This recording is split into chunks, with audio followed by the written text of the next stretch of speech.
Let's talk about percent yield.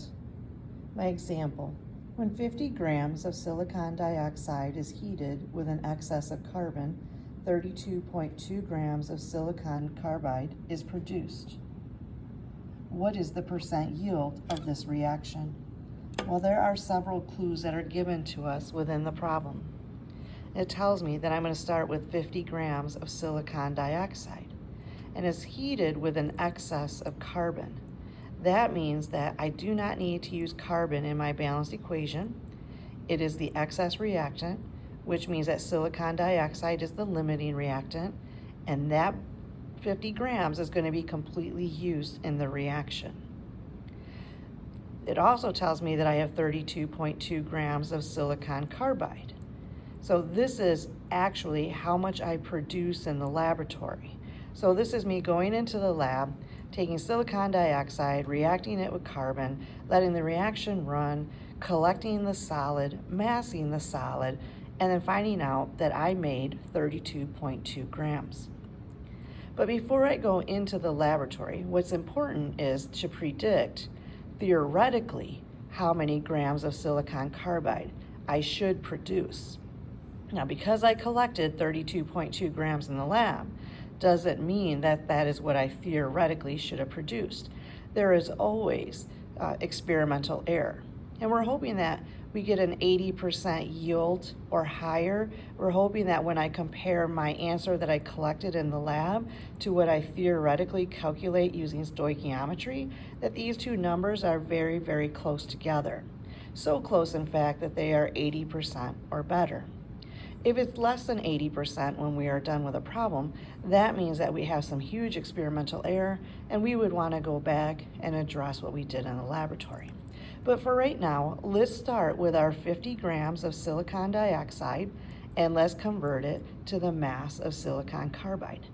Remembering, when we do gram-to-gram problems, we have a 3-step problem. So here's my setup. I'm going to take my 50 grams of silicon dioxide, I'm going to convert it to the moles of silicon dioxide, then use my ratio to get my moles of silicon carbide and go to grams of silicon carbide. And then I get my value when I calculate it out. So we know that when we go from grams to moles, the mole is always set equal to 1.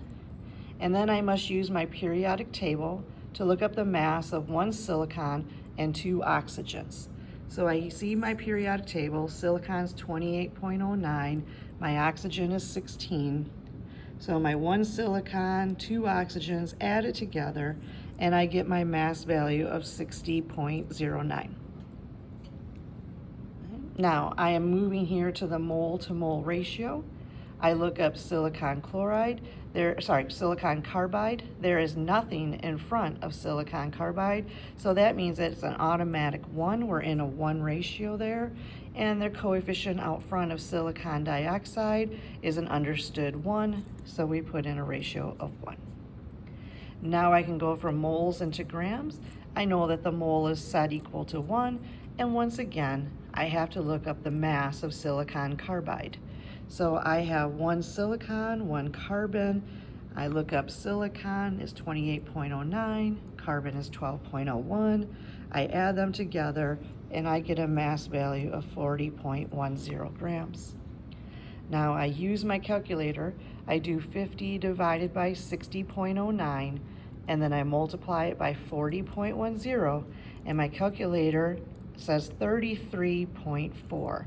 Well, it has more digits than 0.4, but because I started with 3 significant digits, my answer has to be in 3 sig figs. Now, to calculate the percent yield, I compare what I actually got, which was given in the problem, and I have to compare it to what I theoretically calculated. These two numbers are very close together, so it means that we did a really good job in the laboratory. But how do we calculate our percent error? Or percent yield, my percent yield. How do I calculate percent yield? Well, the formula for percent yield is the actual value divided by the theoretical value times 100. So I'm going to go to my my balanced chemical equation, and I see my actual yield was 32.2 grams. So I'm going to place my 32.2 grams here, and I'm going to divide it by my theoretical amount, which I calculated to be 33.4. And I put 33.4 in the denominator. So now 32.2 divided by 33.4, multiply it by 100, gives me a percent yield of 96.4% yield. Having anything 80% or better is considered good results for an introductory course. So if I ask you a question, is this reasonable? You would say yes, because it's above 80%.